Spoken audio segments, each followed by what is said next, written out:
क्रांती news, आवाज सर्वसामान्यांचा। पुसद शहराचा मध्यभाग असलेल्या छत्रपती शिवाजी महाराज चौकात एका 52 वर्षीय इसम रस्ते अपघातात दुर्दैवी मृत्यू झाला असल्याचं दुर्दैवी घटना घडली आहे। पायदळ चाललेल्या व्यक्तीला आपला जीव गमवावा लागला। एका पाठोपाठ एक होणाऱ्या रस्ते अपघातामुळे आणि एकाच ठिकाणी होत असलेल्या रस्ते अपघातामुळे मात्र वाहतूक व्यवस्थेच्या कार्यकर्तृत्वावर प्रश्नचिन्ह निर्माण झाले।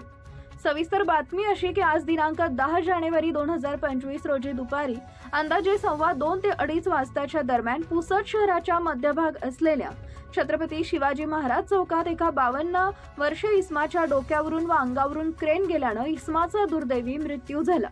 सदर इसमाची ओळख पटली असून तो मांडवा येथील रहिवासी असल्याची प्राथमिक माहिती मिळाली आहे।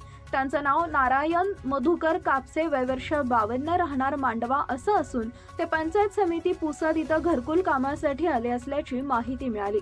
महाराष्ट्र क्रांती न्यूज साठी तालुका प्रतिनिधी सनी चव्हाण, पुसद, महागाव, यवतमाळ।